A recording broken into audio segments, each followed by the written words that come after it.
Welcome to another episode of the Coaching Collective podcast, a community for coaches by coaches. Now, here are your hosts, Ed Hamilton and Paul Blackford. All right, let's do it. Hey guys, welcome back to another episode of the Coaching Collective podcast. I'm your host, one of your hosts, Ed Hamilton, along with my co-host, Paul Blackford. We are very fortunate today to have our next guest on the show, which is Khada Douglas. So first of all, welcome Khada. Thanks for jumping on, mate. Thanks, boys, for having me. Yeah, this is a cool one. This is a good one. There's a lot to talk about with Khada, as he's a man of many talents when it comes to the coaching game. And it's definitely someone in the past that myself personally I've worked with. So I understand from that point of view just like the level of experience and knowledge and the background of like where you came from. So I'm really excited to dive into all things coaching with you today, as I know it's a massive passion of yours. Obviously, you have now a brick and mortar place with the Gameplan, which we'll get into, but for a long period of time, your journey was through online coaching and your presence there, alongside obviously doing in-person stuff with Chasing Better, and we can touch on that as well. But obviously, with the intent of our podcast being talking primarily about coaching and what it means to you and the passion and the craft of it, as we talk about on this podcast a lot, I'm very excited to dive in. I'll just give a little bit of background as to like how I met Khada. So probably it's coming up in the same time of like local competitions, whatever that was, 2013, 2014, and always seeing Khada just hanging around at the comps and just wondering, okay, this guy's like similar in stature to me. And I just remember like... Absolutely huge, right? Yeah, absolutely huge. If we're talking like, if you guys don't know, it's at least 5'7" on a good day, maybe breaking 70 kilos on a good day.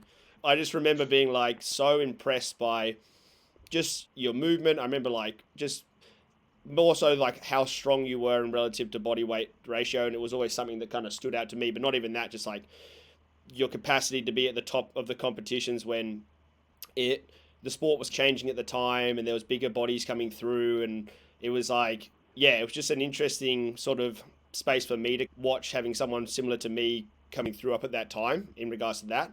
And yeah, you're always just someone in the back of my mind, again, similar to Mel, that I've kept touch with, kept base with. And then when it came to it for myself personally, looking to reach out for someone to start coaching myself and diving into some specific goals that I had, it was like through Cal, obviously, but then on the top of the list was I definitely want to work with Khada, knowing we'd done some workshops together, like you'd hosted a few things for us, just your level of knowledge and again, something else we'll dive into today, a lot of the continual education stuff. And then, yeah, there's a whole bunch of stuff that we've done together in the past regarding during COVID times, and just your generosity in sharing your knowledge and your passion for what it is that you do is a huge part of what I think makes you a really amazing and impressive coach. So yeah, there's like a little stretch of history that we've got going back, and it was definitely like when me and Paulie started this, it was like writing a list of all the people that we wanted to get on, and it was like, cool, for sure, I want to get back on and have a chat and catch up, because it's obviously been a little while. But yeah, first of all, like, one, how you doing? And then two, we'll get into the first question, and then we'll go from there. Well, you were way too kind. I do want to say that one. And yes, I did meet you back in the day when competing, and I would like to say that I'm a far better coach than I ever was athlete. I like to dabble in that back in the day. But yes, it has been a fair while that I have known both of you boys here. And I do remember some of those workshops down at the Movement, and you guys have also now moved space, hey? Yep, into the new space, into the new, what is it now, Paulie, like a couple of months? Yeah, someone asked me the other day, and I was like, 2 months already, far out. It feels like we're still walking through some new doors, but it's a lovely new space. We're very lucky. No, that's awesome. I'm popping over to Perth in October, and I'm hoping to actually be able to pop down your guys' way on the way down to Albany to see family. So I'd love to be able to see the space and also just catch up with you guys in person again. Yes, awesome. So good. Yeah, for sure. Yeah. I was having a bit of a poke around your LinkedIn. Funnily enough, that was the first Google search link that came up. And I was like, the first thing you think about, I think LinkedIn, I've come from the IT world, 8+ years ago. And so it's a very corporate, well, to me anyway, it has that very sort of corporate feel. But whenever I get excited, whenever I see people in the fitness industry dabbling in that space, because I'm like, I don't know, I feel like it's looking for a particular type of clientele or looking for a particular type of niche, but just wrapping my head around a little bit more of you and your history, because I don't know you as well as, say, Ed and Cal have had that experience of working with you before. But one of the interesting things that's going to lead to our first question that I saw, mate, was like your about paragraph that you have in there in regards to your experiences and what you've done for yourself, searching for how to become that better athlete and the application of that to your clients and all the many experiences that you've had in doing that. Tell me the why that started that whole journey. Like, how did that come about in regards to like you figuring out that there was a gap between the best that you could be and you went chasing the how to fill that gap? Why did that happen? Pick anything. We can talk about CrossFit, but like, what other stuff did you dabble in that whole like, let's get better?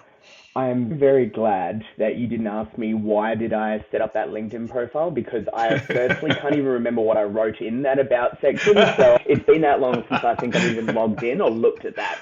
So thank you for bringing that up. As you were saying that, I was sitting there thinking, oh crap, what did I actually say in there? I could have said bloody anything. I love that question. And I'm going to explain, in a way, a little bit more of a roundabout way, and it's going to delve into a little bit more of my background in coaching, full stop. So I may answer a couple more questions along the way here. I've always had a desire to understand how things work.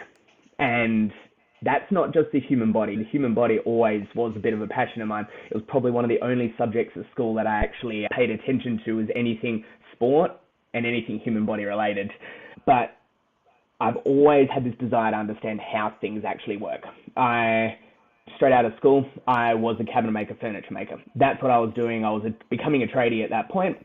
And while I was doing that, I enjoyed the learning aspect of that. And once the learning aspect dwindled off a little bit, I was missing the learning.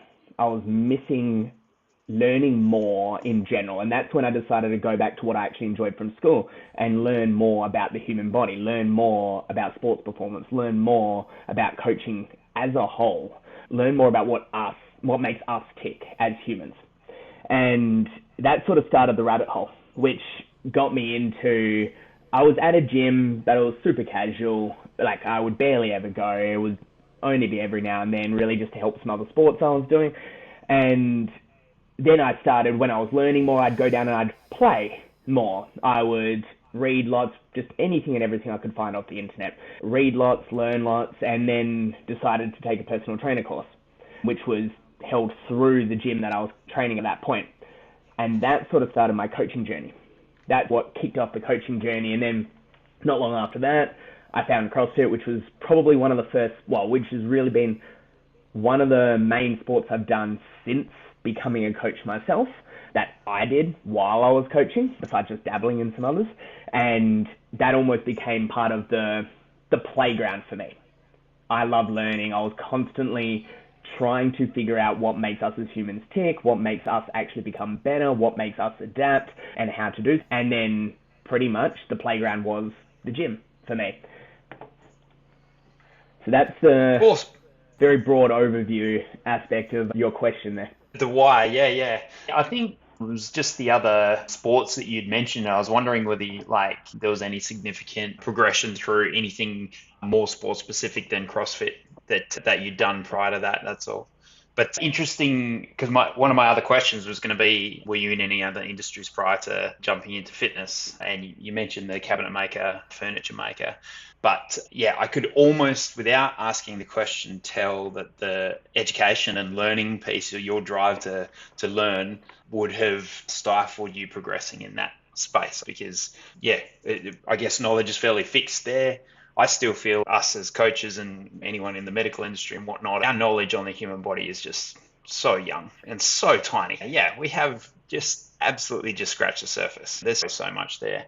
But that drive of yours to continually learn and apply, that might lead into an answer for the first question that we had, which is, what does coaching mean to you? It's a question that we asked ourselves, and I think it was our first podcast, Eddie, or second podcast. But yeah, it's something that we've asked a number of people in regards to what is it that coaching means to you. But yeah, does that have some connections with that learning piece?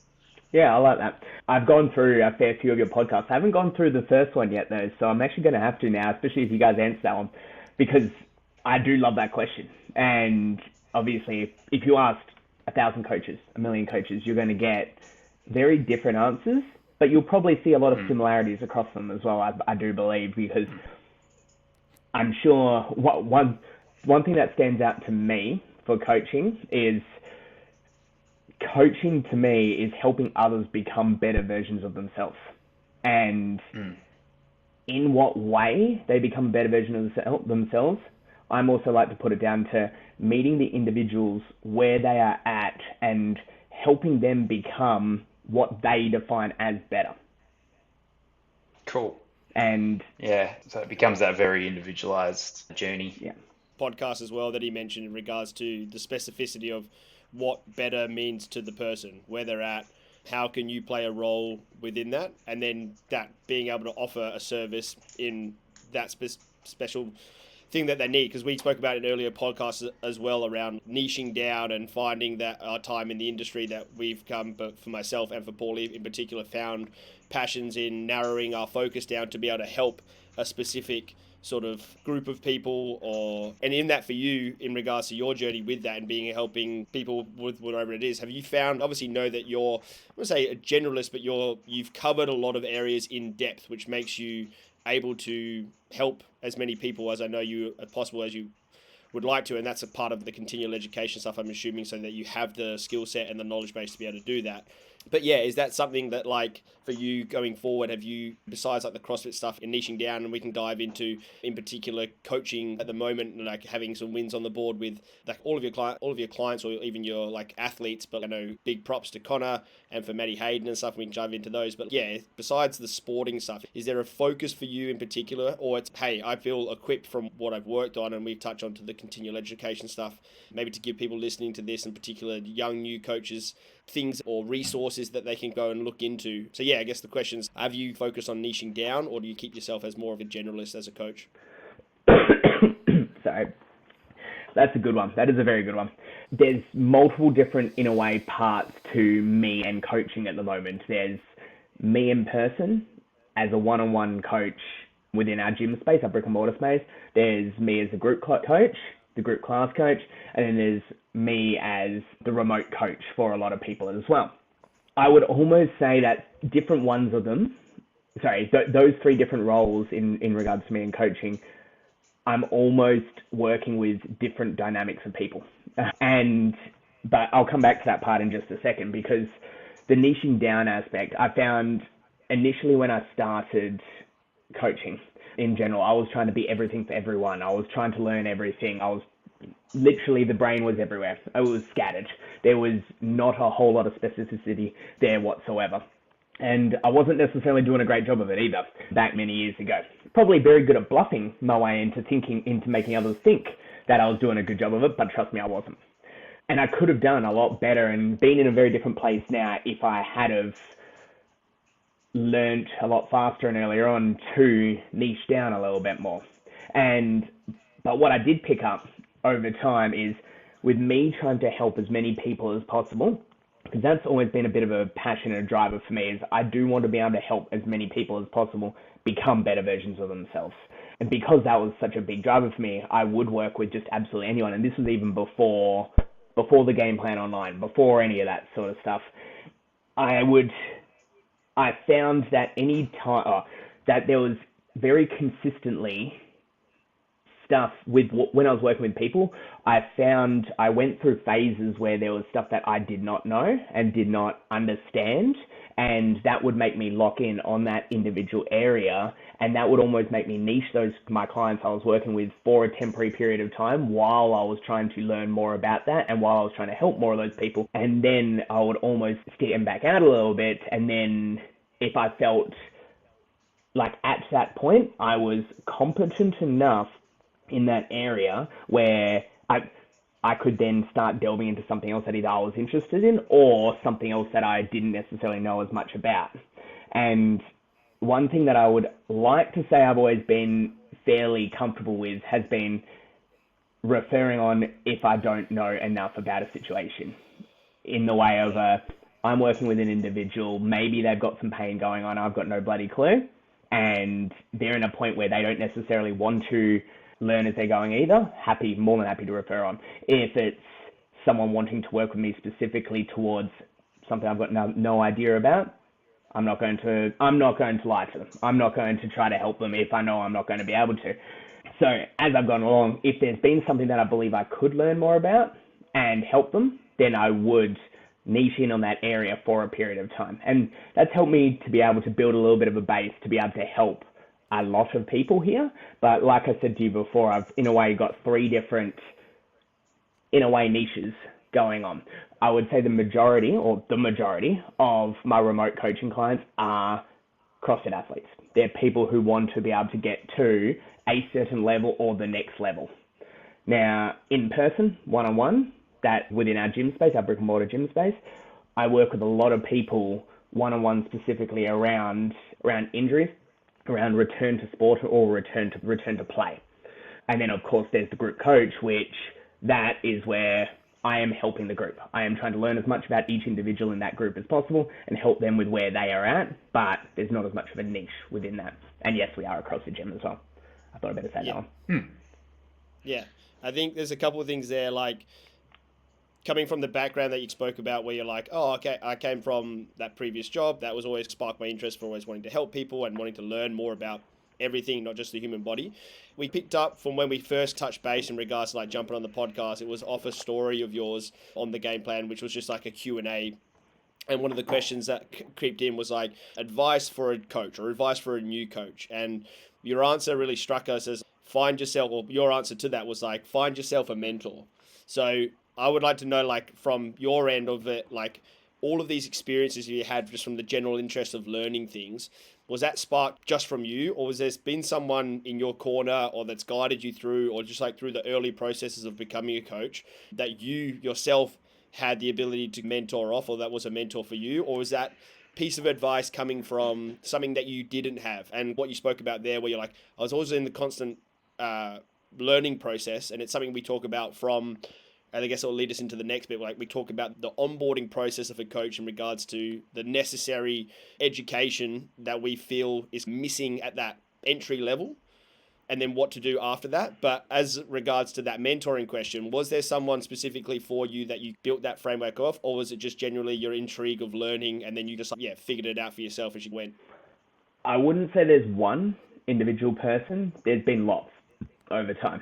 And pretty much any time that we had a brief little chat before about continual education, any time I've focused in on one area to try to learn about that area, I am the person who likes to ask questions. And I am probably one of the most annoying people to to be part of a seminar or be part of a workshop, or one of the most annoying people to sign up to an online course or anything, or sign up to things like OPEX and whatnot, because I'm that person who's consistently emailing in and asking further questions, or weeks after being part of a workshop, emailing in and going through notes and following up and asking further questions around what we actually covered. I would like to say that there's not necessarily been one individual person who has been that mentor, but I would say over time, because of those questions, there's been a lot of different people at different points throughout the coaching career that have been mentors and have mentored me. Whether that, actually I could say probably one of the first ones who helped me for a fair while there was back when I was a cabinet maker and I was at the gym and I was learning and playing within the gym space. And what got me into doing that personal trainer certificate first, there was a personal trainer at that gym, and I was, again, that person who would just ask questions. I would go up to someone who I didn't necessarily really know and just start having a conversation, someone who looks like they actually know what they're doing. Or so I would start asking him questions, and he was the one who ended up actually telling me to do this personal trainer certificate, which is pretty much what sort of segued this whole career over time. But there was potentially a little bit of financial benefit for that guy as well, whether he was because he was the person who taught the course, and by my understanding, he got paid per person that ended up going through. Who he obviously definitely had the monetary incentive to sell me on it, but really I do actually thank him for selling me on that back then, because if that hadn't have happened, then none of this would have happened. And throughout that, like throughout the next year or so, he was definitely someone who I would be consistently communicating with and talking with, and that sort of sparked everything else along the whole lines. Anytime I'm working for something or within any form of continual education, I'm always that person trying to ask as many questions from the people who are delivering the information in hopes that they are more than happy to actually give me information back and work with me on that one too. Yeah. I think that's something that I can obviously attend to for myself in regards to when we were working together and coaching for me, and I was on the programming with you, and it was during COVID time that we just like touched base, and I was like, hey, I'd really love to learn a little bit more about this stuff or this course, or I think it was at the time just going through the Active Life seminar that they'd released during COVID time as, hey, here's something for everyone. It's free now. It's cost this much, but jump on board, sign up. And that kickstarted so much stuff for us. Like for me and Paulie, for the gym, like so much in, like you were saying, it was the catalyst for us being, and definitely for me now where I'm at in regards to Odyssey and pain management and helping people returning from injury.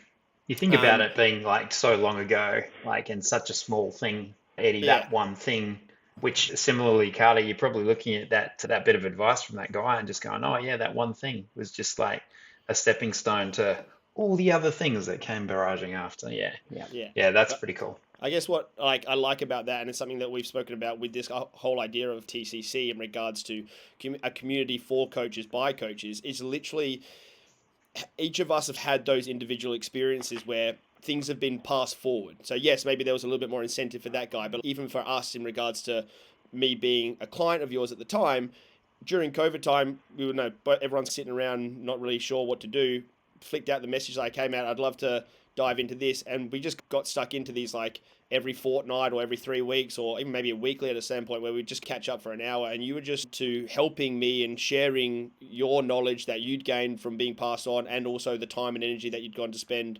working with other companies. And it just made me, I don't know, it's always stuck with me that like we wouldn't be where we are as coaches if someone didn't give us a hand. Because, and I guess it does wrap it into a little bow with that regarding, and with me and Paulie, and I don't know for yourself if you have done any sort of mentoring with new trainers coming on board, but as we like dive into this TCC thing, we're finding that we've had the corner of this market in regards to like coaches, but then there's like an even smaller corner in the market that we're starting to look at and dive into, which is like new coaches. Giving new coaches a chance to succeed in regards to somewhat onboarding process at the moment, failing us in regards to it being like that's all you need to be able to do to become the same professional, in quotation marks, quote, that you are, I am, or Paul is. But I guess what I'm trying to say with that is, the willingness for you to share has definitely carried over from me wanting to do that for other people. So for you being like a mentor to me in that time in my life, it has stuck with me as something that I continue want to do. And the same thing for you. If I don't know that answer, one, I'm going to be happy to refer out, or two, I'm going to try to go and find the answers and ask questions as much as I can and help as many people as I can. I guess coming on the back of that then regarding like the continual education stuff you've done, you did your like personal training, which I'm assuming was like a Cert 3 and 4 in fitness to get your foot in the door. Was there anything after, I know there's obviously after that, but like run us through the process for you in regards to like Carter is probably one of those people that has done the most investing in himself in continual education that I know of, and it speaks volume for when you ask a question to you, and I don't think, even more so when we were working together, I don't think there ever wasn't not an answer, but like an answer with, here's the reason why, an in-depth thing, maybe even a resource for me to go to. Can you just give some, I don't know, like a process step by step for, as like I said, if a new coach is listening to this and it's like, I did my level Cert 3 and 4, and then this is what I found over like the course of my journey and what I went through. Because like I said to Paul, and I know Paulie knows the same things, I would definitely say that you are one of the most knowledgeable coaches that I know of and have had the pleasure of working with. You're way too kind. There's a whole lot more knowledgeable people out there. Don't make me say Dunning-Kruger effect one more time on this podcast, because I've already done it, but I will. I'll bring it up. I think I'm going to speak for all three of us here, but I can speak for a lot of coaches here, is a lot of people get into coaching to be able to help people. right? Because they actually have a care for others, right? Some people, yeah, sure, some people get into coaching because they believe they'll be able to train lots. They don't actually give that much of a crap about others. But I don't think any of us, or anyone even listening to this podcast, would be in that boat whatsoever. But one big thing, yes, going back to when we were having those conversations, is you're right in regards to coach onboarding. As in, people get to a more advanced spot by having a mentor. They get further along. They get to be able to be in a better position and actually make less mistakes because someone else has made mistakes first, and they then relay that information on. And that's one of the big reasons why I'm always more than happy to have conversations with people, is because the more people us coaches with time in the trenches can rely on to newer coaches, can rely on to even more advanced coaches, we all learn. We're all learning from each other, and the more we can all learn, the more we can help other people, even people who aren't coaches. And if the standard of coaches and coaching elevates, then the amount of help that we can give to people elevates as well, and the more people we can help. So that's something that I would love to be able to see down the track, is everyone more willing to actually help each other become better. And then that means we can actually help others become better as well. And that's from a coaches helping other coaches standpoint. From, Cert 3, Cert 4, that was the start. Then went into the diploma in fitness. After that, there was, well, back then when I did that, there was not necessarily that much in regards to remote learning available. There was, but it was harder to find, harder to actually have an understanding of, is this content, is this actually good? If I'm going to pay this amount of money, is this something that I'm actually going to learn something from? So back then, there was also a lot more high-end level coaches traveling around, doing workshops, doing seminars, doing weekend-long stuff. And sure, some of those were then on selling their courses and everything like that. But back then, OPEX coaches, James Fitzgerald himself, they were traveling around and just doing seminars, doing workshops very consistently. These days, there's far less of that, even in regards to just simple, like, Olympic weightlifting coaches were just traveling around and just doing a workshop in a weekend in a different town, different place. There is far less of that these days. A lot more these days is all online, or if it's something niche or something specific, you generally actually have to go to a certain location or to that person's gym, that person's space. They're not the one traveling around as much anymore. There's still some out there, but nowhere near as much. There was a whole lot of that done. I was living in little old Albany, 400 k's south of Perth back then, so there was a lot of trips up to Perth, a lot of trips around, just trying to be around a lot of other people. And that goes back to the whole mentorship thing.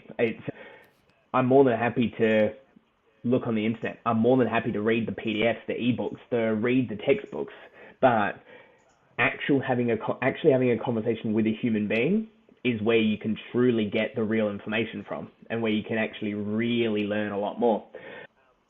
So that ended up going into, which one would have been? I think OPEX would have been first. OPEX was one of the big ones. That's probably had one of the largest impacts on my coaching career in regards to, in particular, the remote coaching and program design. OPEX was great. It goes into not just the physical element of the human body and of program design, but it delves into a lot about psychology as well. So that was good. OPEX was one of the big ones. And again, that was just one where I got to connect with a whole bunch of different people, which was great. I got to have consistent conversations with people for a long time there and just learn and ask questions a lot more. After that, there was a few, they're not doing them anymore, but Training Think Tank they had multiple different little mini, what are they called? Not workshops, courses. Pretty much their courses, which I wouldn't even call it a course because it was a lot more in depth than that. I did every one of them that they had listed, which now they don't have any of them listed. They're slowly redoing them there. Haven't done any revised models, but done all of the ones that they had listed there. Their movement course, their strength course, their energy systems course. And those were honestly just a wealth of knowledge. That was like, OPEX taught about coaching for new coaches coming in, I highly recommend something like OPEX CCP, because that just summarizes coaching as a whole. While something like Training Think Tank was a lot more specific about different elements of coaching and also program design and the human body when it came down to their TTT movement and whatnot. So that almost elevated what I'd learned from OPEX a lot more. And then after that, there was Active Life, which they've recently changed their name. Oh, sorry, they haven't changed their name, but their course has changed their name numerous times over time. I honestly can't even remember what it was called back then. But It's like ALP or something. yeah, I think Oh, the ALP. yeah. Active Life Professional. Yeah, something like that. And honestly, they were, again, I don't think anything has helped coaching as a whole as much as OPEX has, but ALP, again, similar deal to TTT. I know there's a lot of bloody three-letter words there, but ALP was a lot more... Hey, we're TCC. Yeah. So ALP is a lot more in-depth, specifically around helping the human body psychologically and also physically as well, helping people get out of pain and helping people solve further problems that people may actually experience, not just going into a gym space, but before going into a gym space, and using fitness, using the gym to be able to get people out of pain and out of discomfort. So that helped a lot, because working with a lot of athletes, working a lot with a lot of individuals in general, there are a lot of people out there who are in discomfort and who want to be able to get to being back to being able to do the stuff that they want to do every single day of their life. And that helped a lot with even just learning and understanding more about the human body and what is actually going on there. And I think... Sorry, you go. No, finish off.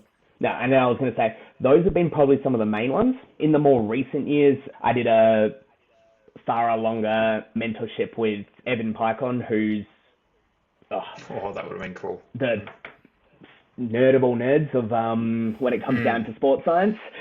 Very intelligent human being, talking a lot more and learning a lot more about the physiology and what actually happens under the skin when we exercise.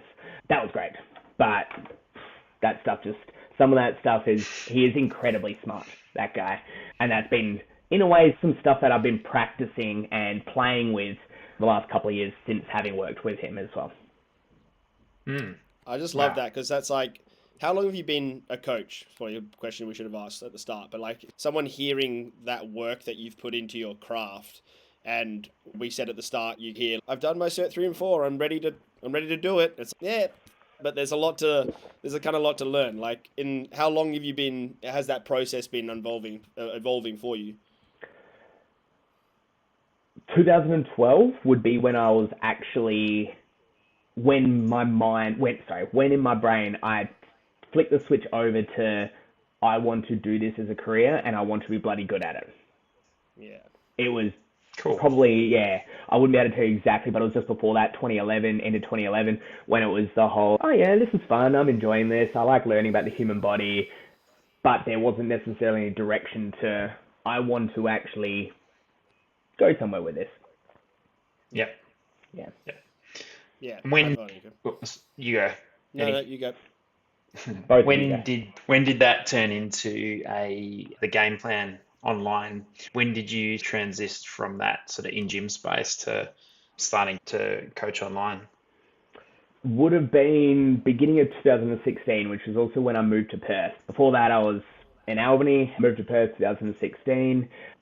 The person I was working with at that point sparked the idea, and pretty much it was, again, going back to the whole, want to be able to help as many people as possible, but knowing in person there was a limited amount of my time and my resources that I could actually give to be able to help a lot of people. So I wanted to be able to actually help more people in different ways. And to be fair, from 2016, the number of people I was working with from 2016 through to probably late 2017 would have been, there would have been less than a handful of people that I was not seeing in person daily anyway. Most of the people I was helping online with remote programming, I wasn't actually really that remote. And this is something that I think a lot of, and sorry, a little side tangent here. There's a lot of coaches out there who believe they can, whether it's get their Cert 3 and 4 in fitness or do all this study, and then magically they're going to put up an Instagram post and say, hey guys, I'm an online coach. Come sign up with me. And they're going to be, they're living in Dunsborough, and they're going to expect get people from Canada and people from Europe and people from all over the place just randomly reach out and be like, cool, you look great, I'm going to sign up to you. And I don't know if it's ever worked that way for you guys, if so, tell me how. But for most people, that will never happen. And unless they know people from other areas, because people want to work with someone remotely when either A, they know that the coach can actually solve their problems, or B, they understand that coach and that coach's story, or C, they actually know them a little bit more in person. If they know and understand that coach better, even if it's just learn more about why they're doing what they're doing, they've got a higher chance of actually signing up to them. Hence why, for ages there, my online coaching wasn't really online. It was more so just me delivering coaching while I was sitting on my couch at home, but then I was still seeing those people every single day.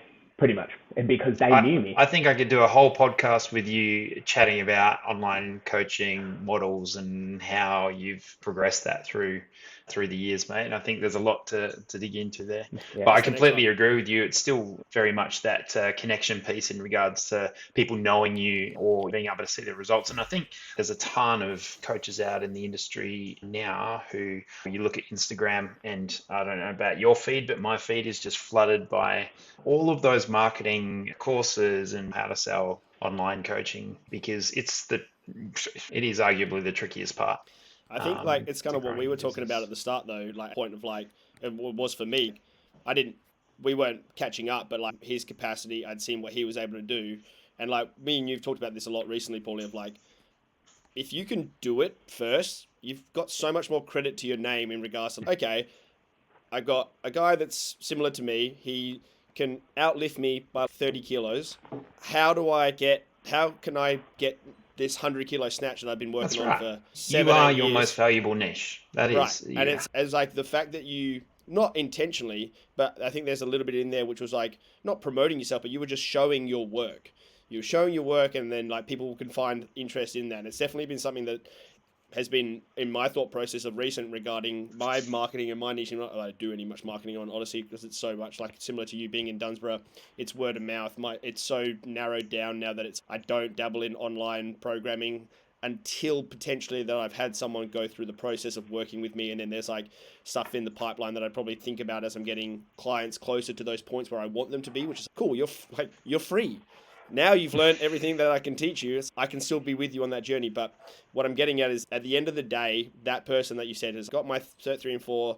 We're in this new age of anyone can be a trainer, an online trainer. It's unless you're showing me what you're talking about, you're doing in real life, I don't want a bar of it unless I can actually see. And so for me in recent times, it's been like, just show people that like, yeah, you talk a lot about whatever, rehab and getting back to play and getting back to training and this and that, but I'm doing it through strength training, and here's just me training, and this is what you're going to be doing when we come and work with each other eventually.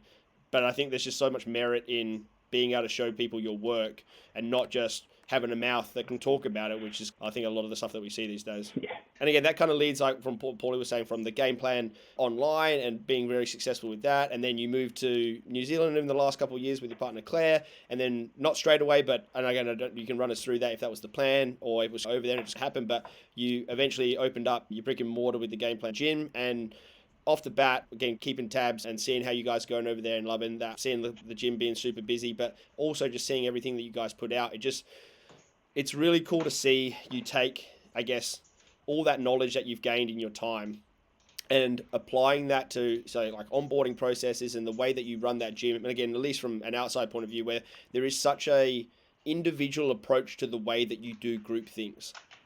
And I really love that, where it's not just, yeah, we're a group class, because it can be so easy just to go, everyone in, group class, come do your session, and then get out of there. But I've seen from your marketing that it's, no, we have that from Active Life. This is your screening when you come in, and this is your information, even doing whatever, energy system training, like just that ability from, and again, I really want to make this point on this podcast, because I believe that, like I said, someone of your knowledge base and from the work you've put in for yourself, it allows you to offer so much more and help more people. I want people to really get that no matter what your plan is. Are you going to be an online coach? Are you going to be a one-on-one? Are you going to be a hybrid? Are you going to open up your own space?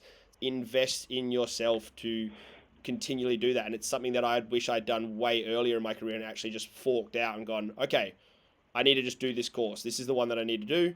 Side tangent, getting back to the original question, run us through that process of moving over to New Zealand, opening it up, and then how the game plan's going at the moment, how everything's been going.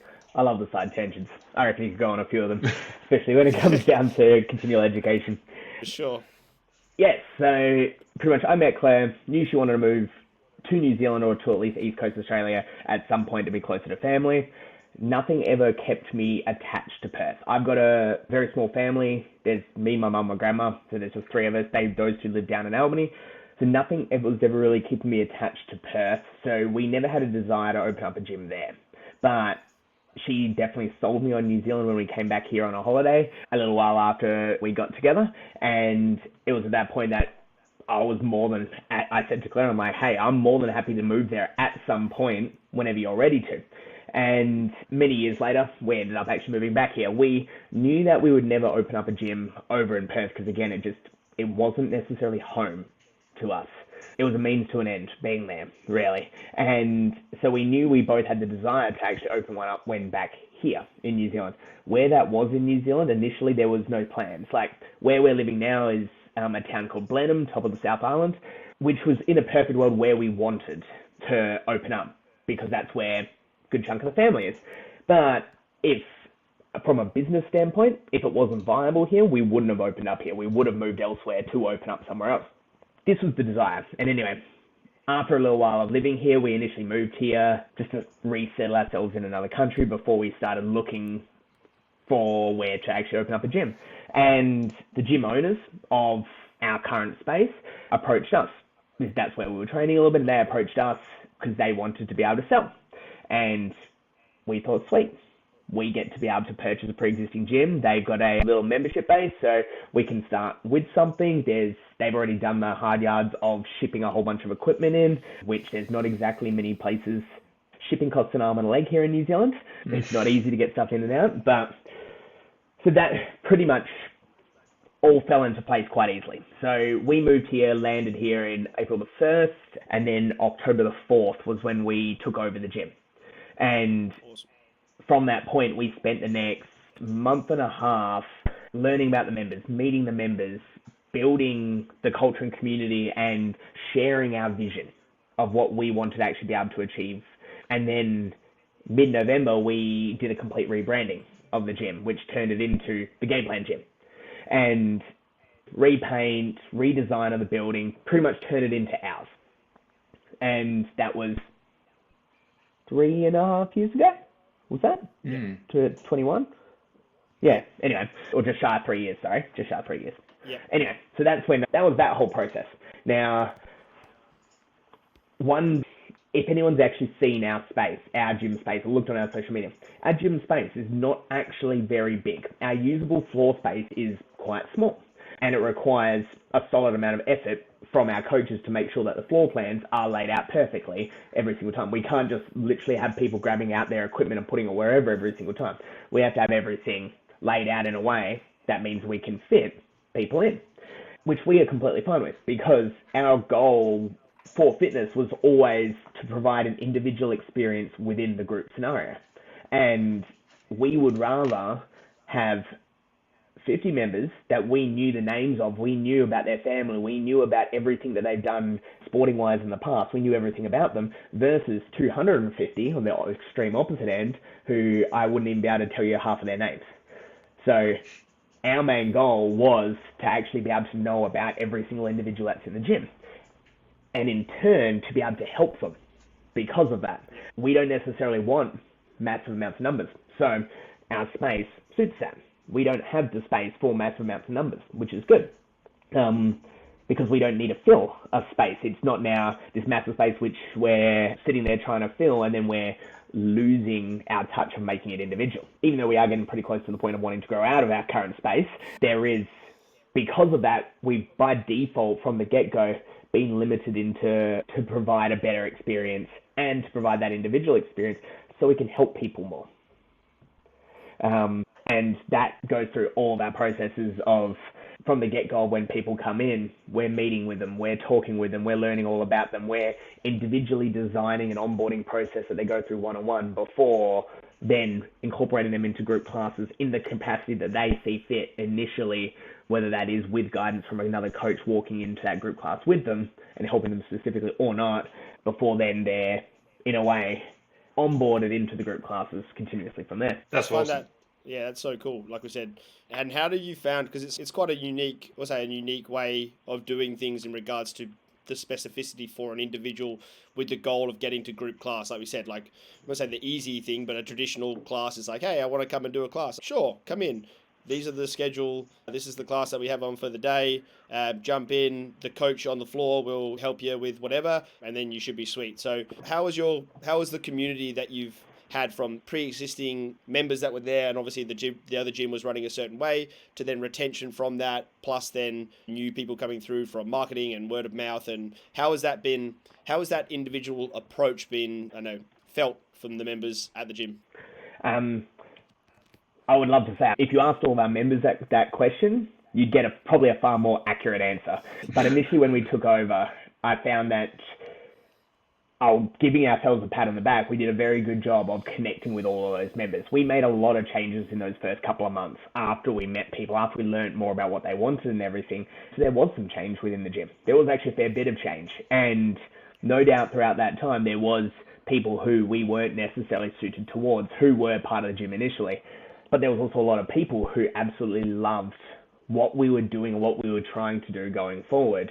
And what we do, I would say, is very different from what Blenheim has experienced before, and probably more than likely, this is a big claim, more than likely what a lot of New Zealand has experienced before from smaller boutique gyms. I believe that there was a lot of people who were coming in, hey, cool, new gym in town, new people, we don't know who they are, or maybe they knew Claire because half this town knows Claire and the family, but they would inquire, they would come in, they would have a little bit of a chat, and a lot of what we would say, people were not expecting. Sometimes in a positive way, sometimes in a negative way, in the way of we don't allow free trials. Unless we've got a specific time, like Bring a Friend Week, where, yes, we cater that specifically for people to bring like-minded individuals in. People are always just reaching out saying, hey, I want to come trial a class on Tuesday, 5:30 p.m. It's like, sorry, we don't know who you are. We want to learn more about you before you actually jump in, because we want to make sure we can actually help you. Even if you're only coming in for that one session, we want to actually be able to help you. So we were very different, and a lot of people didn't necessarily expect it. But I think as a whole, a lot of people have been very pleasantly surprised by the direction that we take and how different we are from the standard boutique gym that you do see around. And people who are part of our space, I believe, do really appreciate the fact that it is the individualized experience within the group. Yeah. I would like to say so anyway. Being in a lot of my niches in and around capturing people who are struggling with barriers, and I just think about that very inviting, hey, we're gonna be here with you, we're gonna make sure that we know you, we're gonna make sure that you feel good about going into a class before it's something that you do on your own. Like that sounds amazing. I want to go to Blenheim. I want to go to the Gameplan gym. Let's go. I'm going to the Gameplan. I was going to say, you boys are always welcome. It's a little bit cold at the moment, though. I'm not going to sell you on the temperature. It's not tropical. You warm us up, man. It's fine. Yeah. TCC road trip, Eddie. Let's go. Yeah, let's go. Is that a business expense? Yeah. Cool, man. Yeah, we will hold you up too much longer, but there's a couple of things that we just want to finish up with in terms of questions for you, and again, get your opinion. So obviously, we are on the Coaching Collective podcast. This is a little passion project of me and Paulie that we've started up now this year, and been in conversation for us working together over the last 5 or 6 years.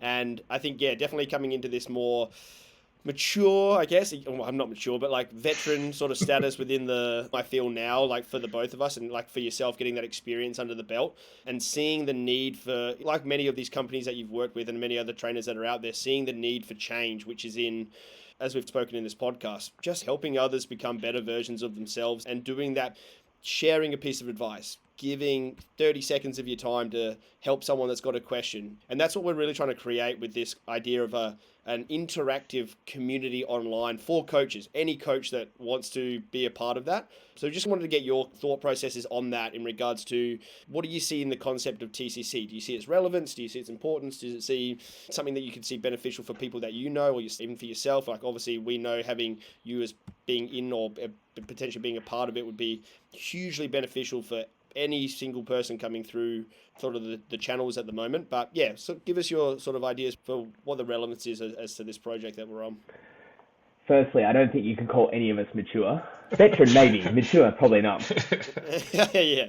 Now, as soon as I saw you guys doing this in general, I absolutely loved it. I think it is of very high importance and should be of very high importance for a lot of coaches, and especially newcomers, like new coaches. And there's that one saying, which I'm probably going to bastardize, but it doesn't take much energy to be a good human. And what I mean by that is you guys are spending your energy to be good humans helping other coaches. Even if it's just providing a platform to literally ask questions and create interaction and conversation, that is a bloody amazing thing in the coaching world. And something that 10, 15, 20 years ago wasn't around anywhere near as much. And sure, the internet's changed and things have changed a lot in regards to ease of information, but unless you knew people in person, this sort of stuff didn't happen. And I think that's bloody great.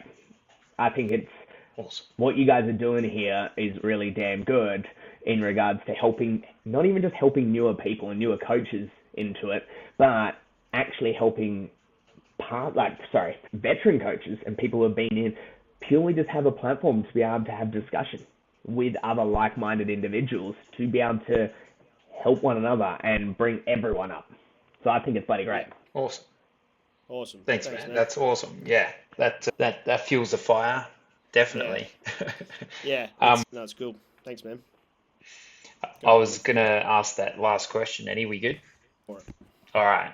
So this is another topic that has had many car park conversation between Ed and I. We were actually considering running the podcast out of our cars at one stage because that's where majority of the convos happen. But what's one thing that you'd like to see changed or improve in the fitness industry today? Oof, that's a tough one. I didn't read that one when you sent through any questions. I am not prepared for that. Oh, this is great. This is impromptu off the top of the dome. Let's go. Okay. Give me a second. So I would love to see the fitness industry, from a client's perspective, become more sustainable.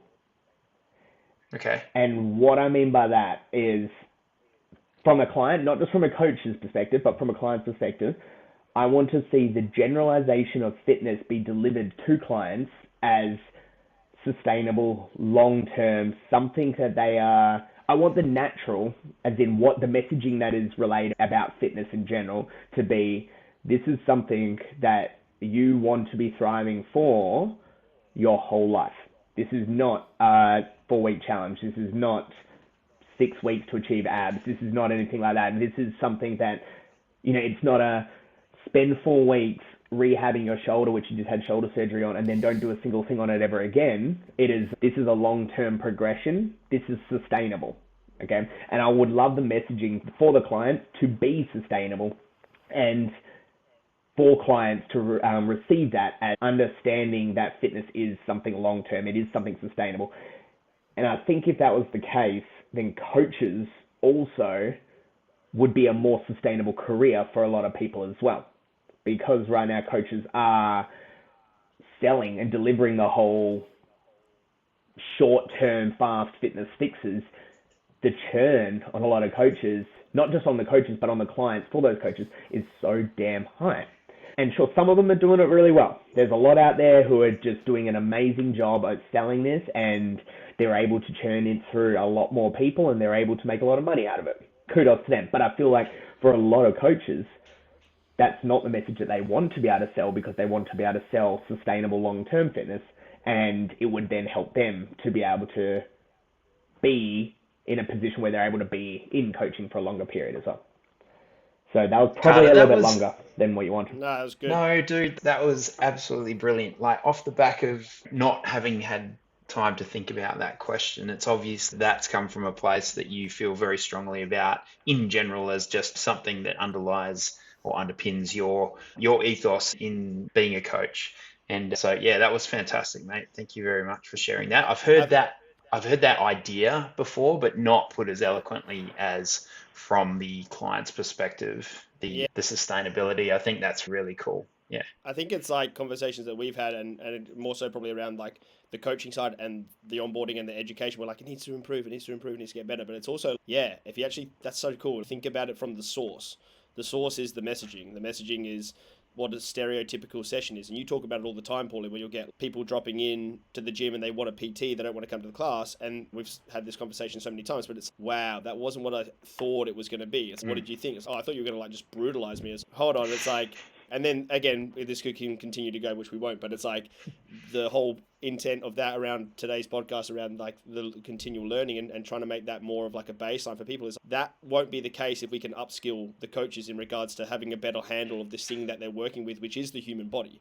Doesn't matter, like we've been talking about this so much recently, like it doesn't matter what line of work you go down into, rehab, nutrition, this and that, like if you end up at the day you're doing human movement, you have to understand the body as best as possible to make better decisions going forward. And again, that just comes from the education thing, but hearing that around, it would help us so much be able to do that and have better conversations with clients if it's coming from a source of let's change that information first and then go from there. So good. Solid. We'll leave you there, man. But just before we go, can you just let everyone know where they can find you in regards to social medias and for yourself personally and for obviously the game plan and anything else, any other platforms that you're on, and then then we'll wrap it up. The main one to be able to actually have a conversation with me would be Instagram. Would be the main one that I actually do communicate through, which is my handle is Khada, which is KHADA _ the game plan. Yep, I do know I do have a funky spelling first name, which has been not gotten right numerous times, but that'll be the main one for people to be able to contact me. Honestly, any coaches ever wants to have a conversation, please do reach out. I'm always up for a chat. Any new coaches, more than happy to have a chat as well. Facebook, not often on there, so I don't really actually even look at that whatsoever. So Instagram would probably be the easiest one for any communication. Awesome, love it. Cool. We'll link to that in the show notes. Awesome. Yeah, for sure. All right, man. I really appreciate you taking the time with us today. And, each of these podcasts is like one little step further for us and one rep further for us to keep pushing towards what we're doing. So everyone that comes on, and we just really appreciate you taking the time and hearing us out and helping us out. And obviously just catching up and having a chat and a yarn as well. Thank you, boys. It's been a real good pleasure to actually have a conversation with you guys again. I look forward to seeing you boys in October. Yeah. Awesome, bro. All right. Thanks, bro. Cheers. Thanks, Carter. See you, man. Have a good day. Thanks for listening to another episode of the Coaching Collective podcast. Don't forget to follow us on Instagram and YouTube. Join all the action on the Coaching Collective Discord community by visiting join.thecoachingcollective.eu. See you in there soon, coaches.